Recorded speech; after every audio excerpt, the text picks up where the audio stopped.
Hi, I'm Michelle Maddox, longtime resident and business owner here in Sedona, Arizona. I live in Casitas Tranquil, which is located here at 230 Sunset Drive, right next door to the proposed development that is being called Sunset Lofts for 220 Sunset Drive. I am saying no to Sunset Lofts for three main reasons. The first reason is very specific to us here at Casitas Tranquil. Casitas Tranquil is a 24-unit condominium complex, single-level residential, like all of the properties that you see around here, except for the business park, which is also single-level. There is an arroyo that moves through this empty lot and cuts Casitas Tranquil right down the middle. Casitas Tranquil was built in 1981, before the city incorporated and before the flood hazard maps were drawn. As you can see, this property sits in a floodway as defined by the City of Sedona flood hazard map. All of the impervious materials that have been built up here around Sunset Drive and the highway cause more water to rush into the arroyo and move downstream. There's a serious flood hazard for us here at Casitas Tranquil as our buildings are built right along the banks of this arroyo. So we say no to Sunset Lofts. The second reason that we say no to Sunset Lofts is because the residential areas around here are single story. We have beautiful views of Thunder Mountain and Coffee Pot. Sunset Lofts is proposing to be 2 stories plus vaulted ceilings. This property slopes. They would need to fill this land to be level with the road, which is several feet of fill. From that point, they would build up at least 32 feet. Take a look at this picture. This picture was taken from one of our units that would be facing the Sunset Lofts development. Someone from the city came out with a pole to demonstrate how tall the buildings would be. Their pole was not tall enough to accurately show how high Sunset Lofts would be. But you can see from this picture that it would basically wall us in to our north. Any sense of place would be completely obliterated by these tall eyesore buildings that block us from our views of Thunder Mountain and Coffee Pot, and yet sell themselves as a great place with great views. We say no to Sunset Lofts. We don't need to be walled in. This is not a suitable place for this type of development. There are vacant lots of land along Highway 89A where this type of architecture would not block residential views and would not cause a flooding hazard for their next door neighbors. The third reason that I am opposed to Sunset Lofts is because they would access in and out solely on Sunset Drive.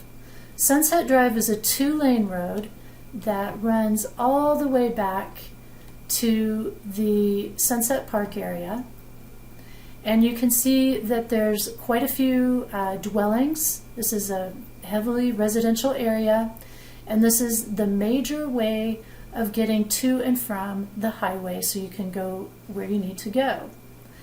Adding 40 plus more units, and who knows how many extra cars that's going to be, accessing Sunset Drive is going to cause some real bottleneck issues this close to the intersection with 89A. There's already a lot of in and outs. You can see the driveways here from these properties, as well as closer to Casitas Tranquil. We have 2 places on our property where people come in and out, and down the road there's even more. This creates a driving hazard, too many people coming and going, trying to turn left or right, and it's also going to cause a lot of backup in this heavily trafficked area. For all of these reasons, me and my fellow residents at Casitas Tranquil say no to Sunset Lofts. This is not the right project for this piece of land. It would be catastrophic for our views, our sense of community, and the character of our neighborhoods, and it creates a significant flood risk for Casitas Tranquil and places down arroyo from us. I want to show you a couple of pictures of Casitas Tranquil. Here is a video of what the arroyo looks like after a relatively mild rainstorm.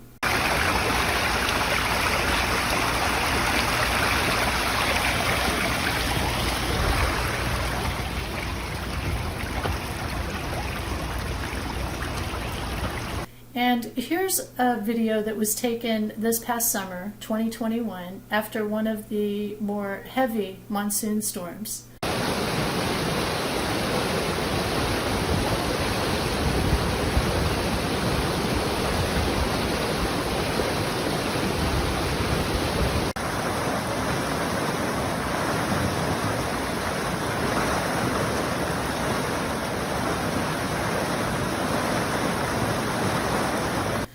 This was taken shortly after the waters had jumped over the banks and caused some damage to our landscaping and flooded our laundry room. And now I have a presentation that was created back in 2009 when we had a severe flood in our property that caused severe damage. This presentation is one that my husband put together back in 2009 during monsoon season when we had a flash flood at our condominium. This tells the story of what happened there. It was in Sedona, Arizona, and we had 3.5 inches of rain in 30 minutes. My husband was home and he noticed that it was raining and saw that it was raining pretty hard, pretty suddenly. And we had 2 vehicles that were parked down in the parking lot. You don't see them here. They're off to the right of this picture. So he decided he better go get the keys and move them to the upper lot. This parking lot is kind of downhill, and there's an arroyo that runs that kind of splits this parking lot away from the upper lot. By the time he got the keys, this is what he saw. So the arroyo, which is back here in this area right here, had jumped its banks and was spilling out into the parking lot. Here's another picture of it.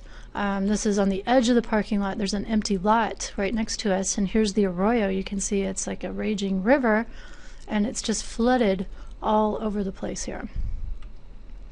Here's another picture. You can see kind of waves of activity. And this is also our lower parking lot. A neighbor's car. I don't think she even knew what was going on, but you can see her car is becoming dangerously close to being carried away. Here's the arroyo looking out from our parking lot. You can see a big tree that's been uprooted. And the dumpster is now starting to move. This dumpster eventually did float downstream and was found several properties down in another condominium complex. You see the 2 cars. Here's the 4Runner, and then we have a camper van that's parked over here. Fortunately, they both have high clearance. The white car that you saw is parked kind of off in this area, and you see the railroad tie that's become loosened from the embankment. There's a hill here, and this kind of helps to hold things in. Here's the neighbor's car now. Look at that. Totally inundated. There's our camper van. We call her Cream Puff. And high clearance, but still some pretty dangerous waters. This is the laundry room in our condominium facility that sits right next to the arroyo, which is on this side. This is the arroyo here. And this room just totally got trashed. We have a common area, a patio, which is in this area here that had some barbecue grills and different things. We have a couple bridges on our property. Fortunately, they didn't get washed away. And then here's the other side of our property. You can see the culverts trying to drain the water, but just lots of debris. So after the rains receded, it left behind all the silt and debris. Miraculously, our neighbor's white car was spared, we think because these railroad ties pushed up against and kind of protected it. So this is all silt. We were just inundated with silt. So here's our parking lot looking down from uphill. So the arroyo's just left a flood of silt and debris. Our 2 cars are okay. Somebody put a sign there warning about deep mud. Here's the laundry room after it was completely destroyed. So she got stuck and her car sat there for quite a while before it was able to be towed out. And that's it. That's what happened in Sedona in 2009.